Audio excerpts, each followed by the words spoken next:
Before we get started, I wanted to give a quick warning for spoilers, and to let you know about my gaming countdown channel Gamer Brain. If you're into gaming and these kinds of list videos, I think you'll really like it. The channel is practically brand new and any support is greatly appreciated. The link is at the very top of the description. Number 15, The Mysterious Stranger. Red Dead Redemption has been described as an atmospheric and beautifully written game with strong characters, engaging storyline, and addicting gameplay. During the game, players can find countless mysterious strangers for which they can do missions for. These usually range from running errands for them, intimidating others, and just simply talking with people. However, one of these characters stands out among all others. A nameless, well-dressed man can be found in all three regions of the game, and he speaks to John Marston in a somewhat condescending tone. He reminds John of his previous criminal life and that of his gang, before asking John to conduct missions of morality. Do I know you? I hope so. I seem to know you. I'm pretty good at remembering faces. Are you? Do you remember Hattie McCourt's face? Who? She was a girl Dutch Vanderlyn shot in the head on that raid on the ferry a few years back. Same one you got shot on. Pretty girl, until her eye was hanging out by a thread of tendon and her brain was plastered over a wall. Not really. Then why would you remember me, friend? You've forgotten far more important people than me. Whether or not John completes the mission in a good way or bad way is up to the player, which the man seems to not care either way. In the final encounter, John becomes enraged and attempts to shoot the man, but apparently misses before the gun jams and the man vanishes without a trace. Later, this becomes the site where John, his wife Abigail, and the ranch hand uncle are buried after the game's final mission. There are many theories as to who the man is, but three appear to be the most popular. People have suggested the man is God or some sort of angel, while others say he's the devil. However, the most credible answer seems to be the man is Death. Evident to support this is the man is neutral to John's actions, since he will collect his soul either way. He calls himself an accountant of sorts. Rockstar have not commented on the man, leaving it entirely up to players to analyze and interpret. Before we go any further, do you think video game theories could be true? Let me know in the comments with a simple yes or no. My answer would for sure be yes. There's just too much evidence to support these theories. If you're feeling generous, please leave a like as it really helps out. Number 14, The Pokémon War. Since its introduction in 1996, Pokémon has become an entertainment phenomenon, with a successful anime series and a trading card franchise. While heavily targeted towards kids, there have been subject matter in the game seemingly targeted to an adult audience. The most famous is Lavender Town's original purpose of hosting the graveyard of deceased Pokemon. However, there is a major theory which brings the entire game into a different light. Fans have pointed out how the main character has no father, how his neighbor is an orphan, and how there is not a lot of adults found throughout the game, and those who you do encounter are either rather old or act aggressive to the player. With the scarcity of people in the Kanto region, and an abundance of younger generations, fans have speculated there was a devastating war, leaving many people dead. One of the gym leaders, Lieutenant Surge, is regarded as a respected soldier, and is even quoted saying, "I tell you kid, electric Pokemon saved me during the war." This certainly puts a lot of backing behind this theory, and many people take it as credible. This even puts further explanation of the generations the video game's titles have used, since Red and Blue is Generation 1, as in the first generation after the war. Whether it is meant to represent a devastated post-war society, or present a hopeful future is up for players to decide, but it certainly puts a dark spin on the most beloved children's franchise in history. Number 13, Glados. The Portal games gained unexpected popularity upon the release of the first game in 2007. Players found the unique puzzle mechanics and comedic narration enjoyable, leading to a massive fan following. Hardcore players have analyzed the storyline and the layout of the maps, and various theories have arose as to the backstory. The most popular idea is Aperture Science is a rival company of the Black Mesa facility in the Half-Life franchise, and that both games take place in the same universe. The big focus of analysis has been the antagonist Glados, a large supercomputer which, at first, guides the players through the various puzzles, but then turns on you after she attempts to kill you and as you attempt to escape. When players find Glados at the end of the game, She is revealed to be hanging from the ceiling during the boss battle. In Portal 2, Glados' backstory is revealed. She was Aperture founder Cave Johnson's personal secretary Caroline, and she had her mind placed inside the computer. This has led to disturbing revelations about Glados' design, as she appears to resemble a woman in bondage hanging upside down. Furthermore, unreleased audio from the game shows Caroline was forced into undergoing the procedure. Sir! Mr. Johnson! Mr. Johnson, I don't want this! I don't want this! I am, sir, the test. Sir! Mr. Johnson! Mr. Johnson, I don't want this! I don't want this! I am, sir, the test. This has fueled credibility that Glados' design was made to purposefully resemble a woman in bondage, as Caroline was an unwilling participant in the dark happenings at Aperture Science. While the game is overall a comedy, this does shed a dark tone on a beloved game. Number 12, the Madden curse. Sometimes it's not the games themselves which inspire theories. The Madden NFL games have been widely popular since the first game was released in 1988. With every new game, a new NFL player from a different team is featured on the box cover. A series of coincidences have led people to believe the Madden games are cursed and will go after anyone featured on the cover. Initially, the idea started as a joke, but as strange things kept happening to the people on the cover, it ballooned into an entire superstition. The first instance occurred in 1998 when Garrison Hurst was on the cover and later broke his ankle. Out of the 19 players to be featured on the cover since then, 17 have experienced personal, physical, and career trouble, and several have had injuries which prevented them from completing the season. This has led many to attest the Madden curse is real,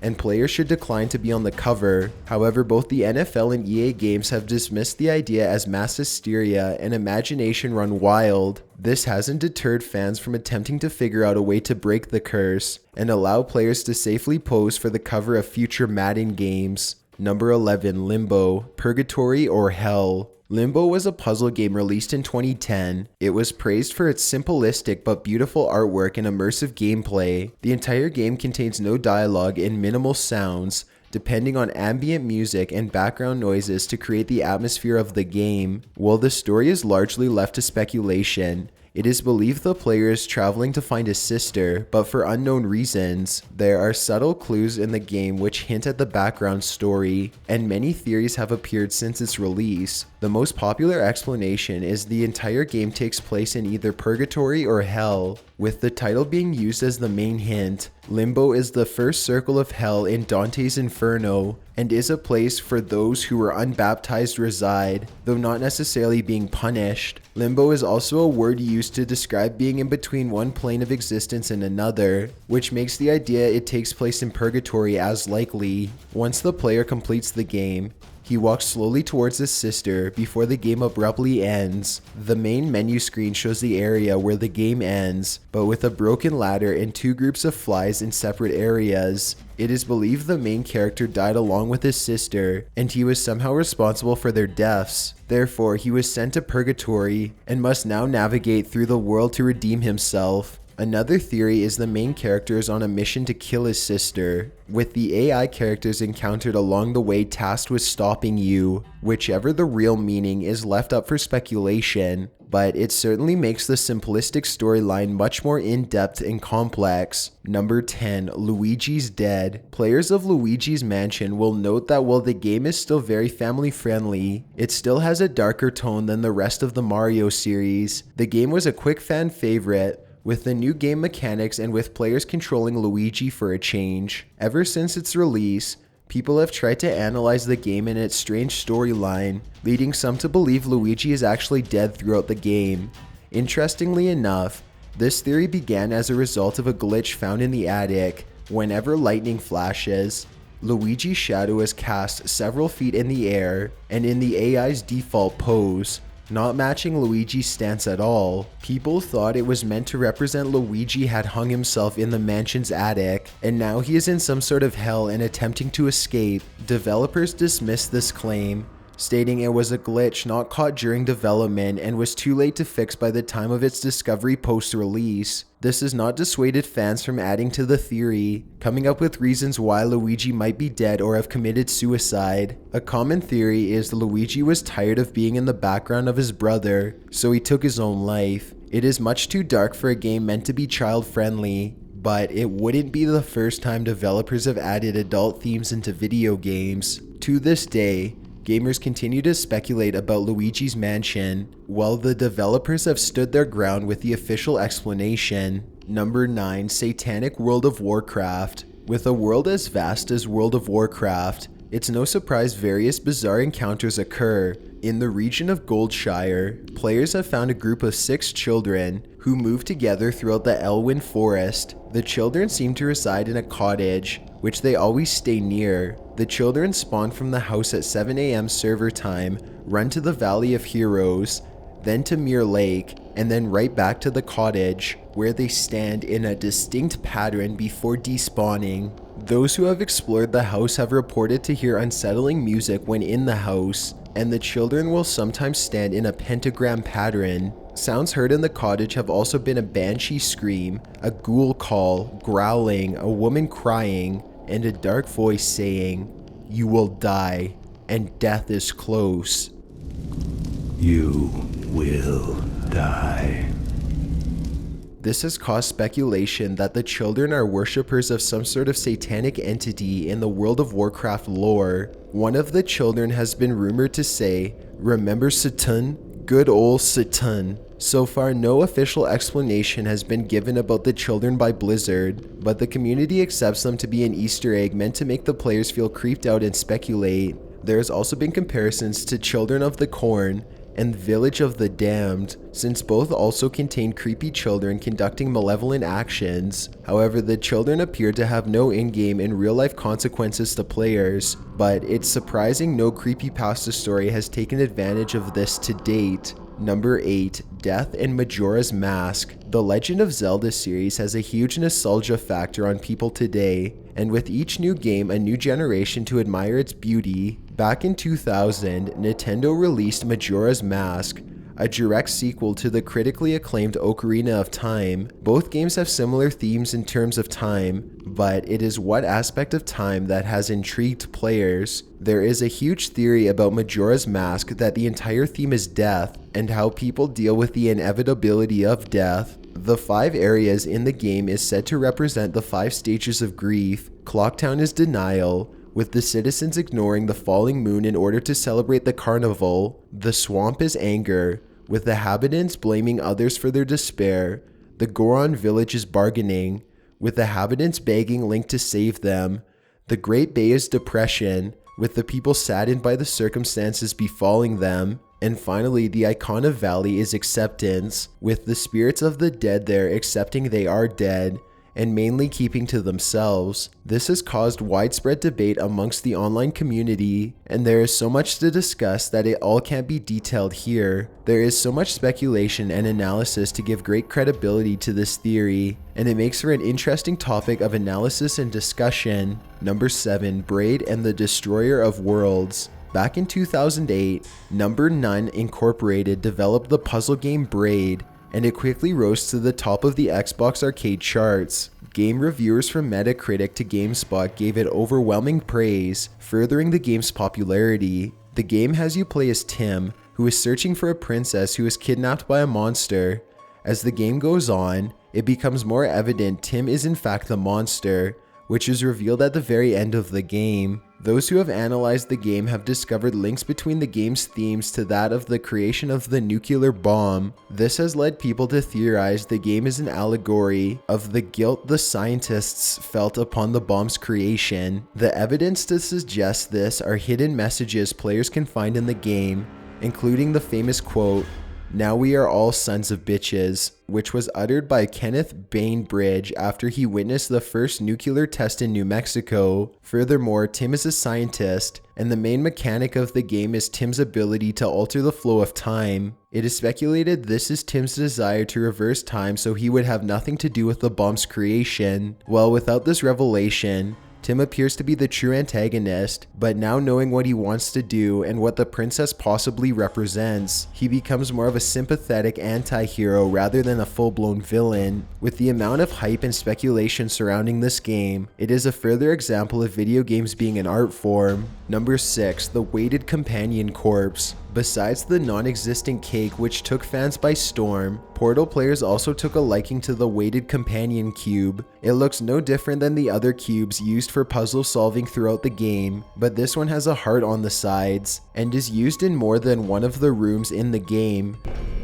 This weighted companion cube will accompany you through the test chamber.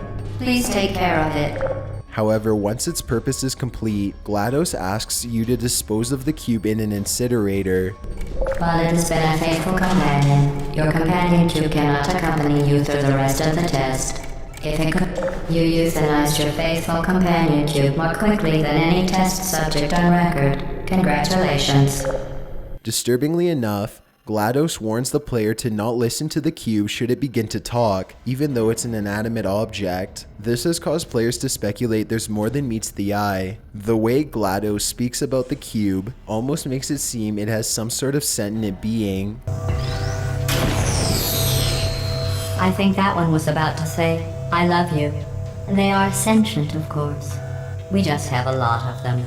This evolved into people theorizing the weighted companion cube is infused with the corpse of a previous test subject. The popularity the cube has taken outside of gaming has taken on a scary twist, since the real world literally grew attached to a fictional object, much like how Glados warns not to become too attached to the object in the game. In the graphic novel Lab Rat, the story follows Doe Ratman, who has a weighted companion cube with him wherever he goes, which talks to him unless he takes psychiatric medication. There is discussion in the book about the other subjects lost during testing, which have led people to believe the cubes and the dead subjects are related. In one of Ratman's hideouts, the companion cube is taped over the faces of people. The most compelling evidence is the achievement for incinerating the cube is called fratricide, possibly hinting you have just incinerated a fellow test subject without hesitation. Number 5, Squall's Dying Dream. Final Fantasy has certainly redefined the RPG genre since the first game was released back in 1987.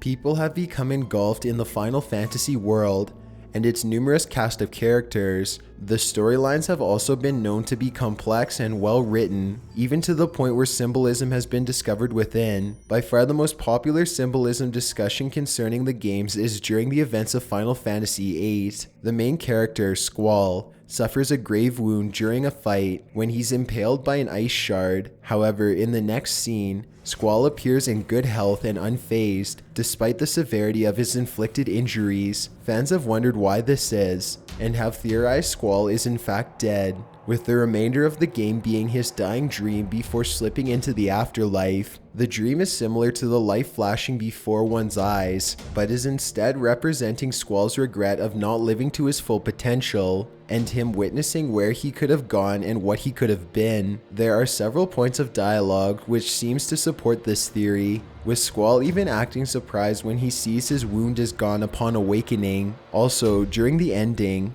Squall is seated under a starry sky as memories flash through his mind. This is believed to be Squall reliving his happiest moments before moving into the afterlife. As the Final Fantasy series continues, there's bound to be further deep meanings behind them, and the fans will certainly jump to analyze every bit in piece. Number 4, the Hell Valley Mystery. Mario Galaxy is a family-friendly game, using the familiar Mario mechanics and implementing them in a space environment. However, one area has become a hotbed of discussion amongst players. In the Shiverburn Galaxy, the player must navigate over pools of lava, avoid fireballs, and defeat enemies in order to progress. Players begin to notice strange figures on the cliff faces looking down towards the player, and once viewed in first person, they appear to be misshapen humanoid figures observing the player. When checking the game files, someone discovered the name of the texture for the background above the cliffs is called Beyond Hell Valley, and the figures are labeled as Hell Valley Sky Trees. After this discovery, people began to dismiss the creepy figures, believing them to simply be bizarre trees, but their humanoid shapes have still provoked theories. The most common of these theories is these trees are actually aliens which inhabit the planet and choose to study Mario from a distance rather than make direct contact. Nintendo developers have never made a statement about the Hell Valley Sky trees, leaving the actual explanation hidden in the dark. Number 3, San Andreas' mythical creatures. With a game map as large as the ones in Grand Theft Auto, it is no surprise the developers have included hundreds of Easter eggs. However, it is sometimes the fan speculation which becomes more intriguing than the actual content. When Rockstar released San Andreas back in 2004, it didn't take long for players to start writing about mysterious sightings in the game's vast backcountry. Several mythical creatures were rumored to be in the game, most famous of which was Bigfoot. People swore they had seen a humanoid ape creature in the region, Backo Beyond, which is a rather bizarre and creepy area on its own. Photos were uploaded to the internet claiming to be evidence of Bigfoot, but they were either too pixelated to be confirmed or were proven to be a hoax either through mods or a glitch. Rockstar issued a statement that Bigfoot was not present in the game, but this did not deter gamers from searching frantically for the beast. Several mods were made to include Bigfoot and other mythical beasts. The hype also led to speculation that there were megalodon sharks, a Loch Ness monster, giant squids, and even aliens somewhere in the game, but none were ever confirmed. Rockstar seemed to enjoy the publicity the mythical creatures were bringing, and even provided fan service years later. In the Red Dead Redemption DLC Undead Nightmare, players can not only find several Bigfoot in tall trees, but also hunt down the Chupacabra. Shoot me, human! Shoot me! Oh, I will, you foul creature of the night. You'd be granting me peace. Why's that? Keep you from eating more babies? What in the name of all the traits are you talking about, human? You eat babies. You have to survive. Everyone knows that. Ain't your fault. We eat berries and mushrooms, you fool! But we did. Now none of us are left. Some maniac's been murdering us. I'm the last of my kind. We've lived in these hills 1,000 years. You eat babies. If you say so, human. My family is gone. My kind is gone.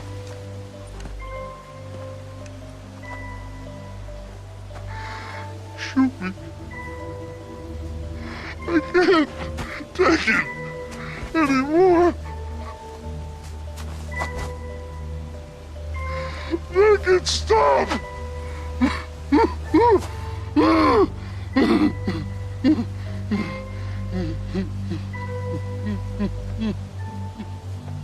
Achievements await those who kill a Bigfoot, titled 7 Years in the Making, in reference to the time between the release of San Andreas and Undead Nightmare. Number 2, the Tetraforce. The Triforce is a major plot element in the Legend of Zelda series. It is the most divine object in the game's universe, holding the abilities of wisdom, courage, and power. Zelda holds the Triforce of wisdom, and Link holds the Triforce of courage, while Ganondorf usually takes possession of the Triforce of power in order to achieve his malevolent goals. However, fans have found hints of a possible fourth missing piece of the Triforce, leading to the Tetraforce theory. In several games, the number 4 has a significance to the plot. Majora's Mask had 4 temples, 4 swords as you play as 4 different Links, there are 4 Light Guardians in Twilight Princess, and there is also a lot of discussion about light and shadow in the games. The Triforce itself has a blank space in the middle,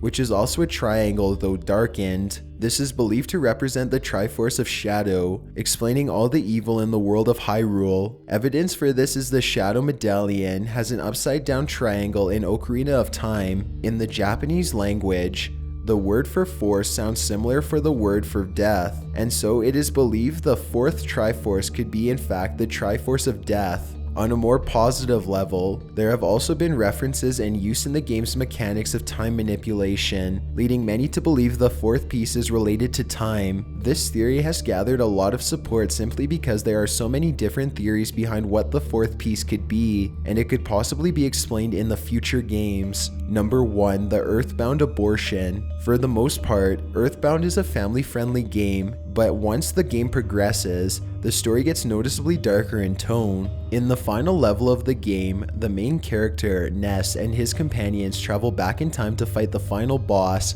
Giygas, essentially the embodiment of evil.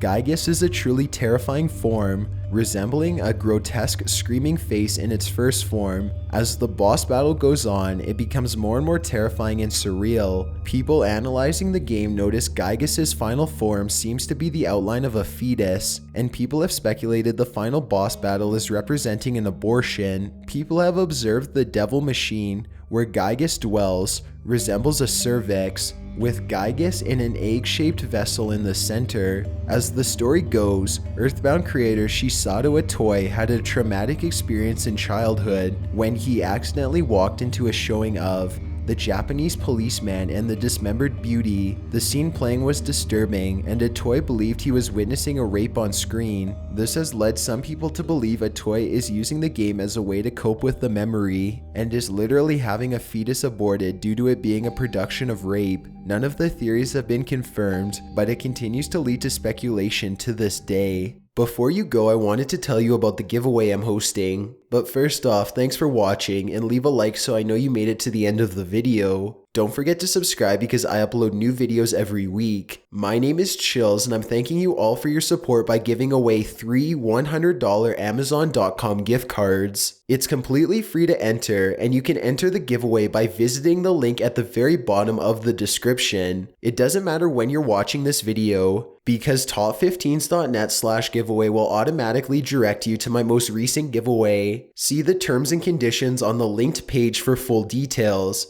If you want to follow me on social media, my Twitter is at YT_chills, and my Instagram is at DylanIsChillinYT, with underscores instead of spaces. Feel free to send me a DM if you have any questions or suggestions. See ya.